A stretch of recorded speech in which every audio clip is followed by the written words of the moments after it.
Yes, I know the difference between Carmy and Cousin.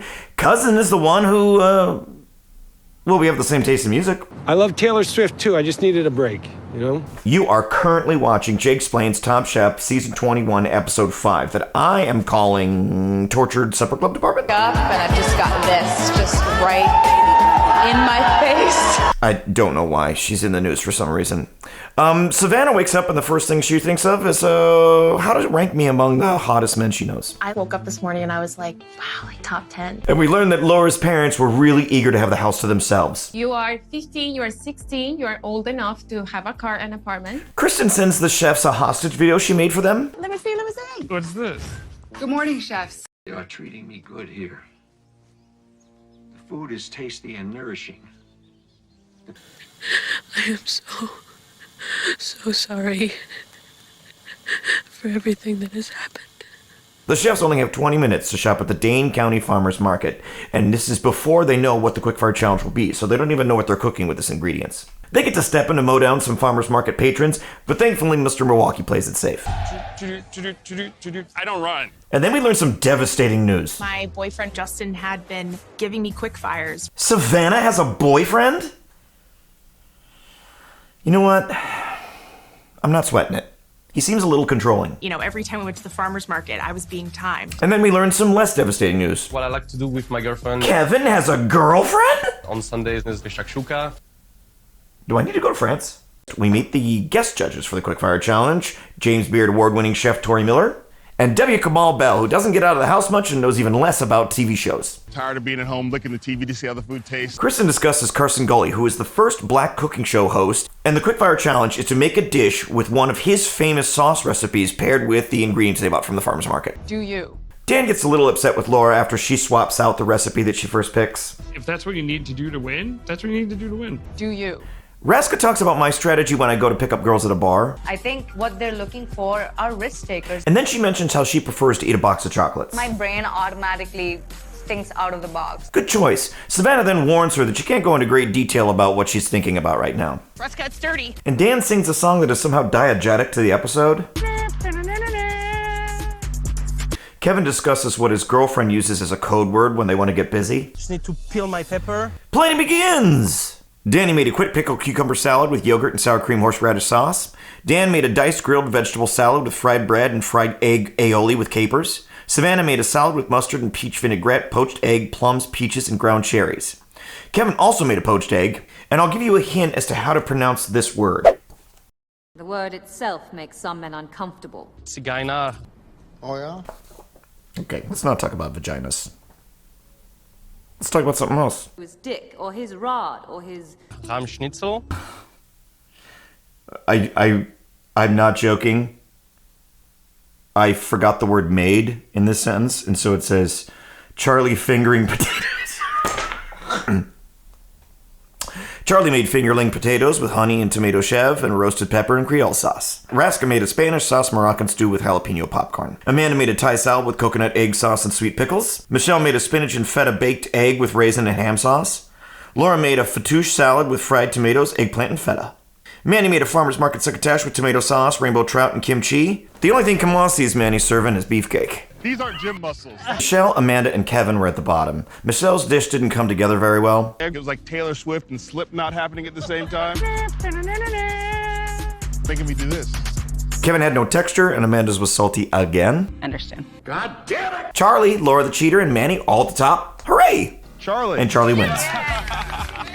We find out that he has a lovely fiancée who wanted to pose with the winnings of this show. Thank you, Wells Fargo. Yes. For the Elimination Challenge, it's a supper club. Some more supper club. We meet the guest judges, Joe and Sienna Popatch. Thank you so much for having us. Hi. And then some of us meet him. Dan knows everybody. I know this. I know him. And this week's challenge is to get into 2 teams and make 5 dishes fitting of a supper club with only a $1,000 budget for each team and 2 hours to cook. The chefs get to have a supper club style meal at the Harvey house while we all look at adorable pictures of Dan when he was a toddler. Michelle gets a little mad at Kevin for being greedy. Now gonna take the whole cap. Cut me some of your cap. Rosca's never been shy about stealing someone's idea. This is like the second time now that someone's like, I want to do this thing, and she's like, I'm doing that thing. I really wanted to do a fish if everybody was open to it. I did have an idea for fried fish. Oh, it's even worse this episode because she has immunity, so this is all just her just stepping on somebody else's idea. I didn't like it. Do you? But Michelle is dope as fuck and doesn't sweat it. I'm a damn good team player. Also, I'm a twin. Like, I was born with a teammate. Shopping does not go well, though. Both the power bottoms are making steak. The power bottom. But even with $1,000 divided 5 ways, everyone is really struggling with the budget. Well, everyone but one. Laura definitely has a lot of ingredients, including alcohol, which is quite expensive. By my math, she soaks up about $330 worth of the $1,000 budget, leaving Manny with no vegetables and Danny with like enough ingredients to serve 13 people. You have radishes. I have radishes. I can share with you without a problem. Manny very quickly gives up his vegetables so that Danny can finish his plate. It's just one of the many reasons why I think Manny's kind of awesome. Savannah starts showing off what kind of a parent she'll be to our children. And Michelle says exactly what I was thinking. I need a turn. Kevin is still very French. My jus is on. The fire is burning. I love it. Danny is either still mad about the budget or worships Satan just like I do. There it is.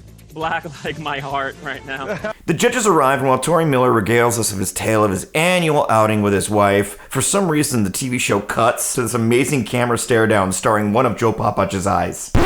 Kristen asked Joe if he would like to, hear more about his anniversary outings, but I think they got it. Totally. Yeah. Joe and Shayna are like a culinary power couple, and I would literally die to be able to share a meal with them, so.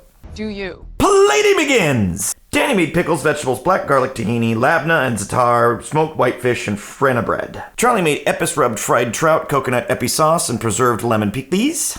Danny is not shy about sharing his money woes. The budget was tight. But Jesus Christ, did Charlie overcorrect again? The fish is overcooked. Jail. My mackerel is raw. Is it? Yeah. Also jail. Undercook, overcook. Savannah's clearly feeling a little overwhelmed about being in this love triangle with me. You got any of that rum? Where's the rum at? It's right here. You want a shot? I do. Amanda made a hot chicken katsu, Szechuan mala sauce, apple miso mustard sauce, and red cabbage with sauerkraut. Manny made an ancho-crusted New York strip loin, palms puree, cilantro, episoda, and Marcona almond salsa verde. Laura did a 4 leches, which is one more than tres leches. Now, I'm not going to claim to be some sort of cunning linguist, but I do believe that it should be cuatro leches. Spanish is worse than your English. Either way, it was not widely liked. Danny needed a lot of help from his teammates today. He couldn't get up and down the stairs very easily, and I really felt like I was glad that he was on this team that was working together so well. Dan made crudité and soil, steak tartare, chicken liver mousse, pickled shallots, and fried seed toast. Raska made a semolina fried snapper, peanut and jaggery dip, and smoked sturgeon herb sauce.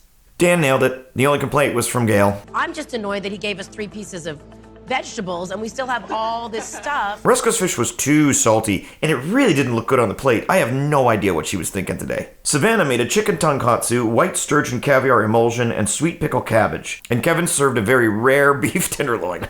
Kevin's beef. Right to jail. Right away. That's a move. It's still got a name. Michelle made a coconut bread pudding with pineapple cream sauce. It was very good, but it needed more ingredients. More pineapple, more cream sauce. Kristen thanks Joe and Shayna for inviting me over for dinner sometime in the near future, and then they give a very lackluster cheers. To Madison. Madison, please, I'm sorry. Purple team was the favorite. Everyone loves Dan's dish. Savannah's chicken was perfect, and Michelle nailed her bread pudding. I guessed it. Dan takes home his first win, and I gotta say, it was a team effort. I don't want to undercut his performance. Clearly, everyone worked really well together. And it just reaffirms the fact that I belong here.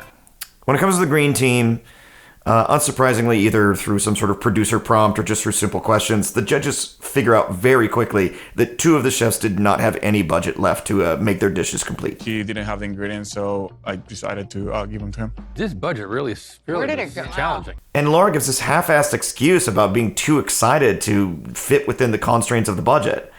It didn't go over well. Do one thing right. Don't do 2 things okay. Yes, chef. Charlie's at the bottom. And with the overcooked fish and the underseasoned pickles, You're overthinking it again. How many times we say do your thing? Yeah, you're right. Charlie kind of seems like the kind of chef that really, really shines when he's in his element. I don't think I ever saw him in his element. He took the criticism well. And when they sent him home, I was pretty bummed. He did not make it past Sue or Kalina in Last Chance Kitchen, and one of them will be coming back this week. Your team can make or break you. And too often, it's not the weakest link that suffers in a bad team dynamic. Oftentimes, it can take out the good ones. I'm not excited about Kalina potentially coming back. She is the definition of a bad teammate. But it's good to be here. And I hope you have a great week. See you next time.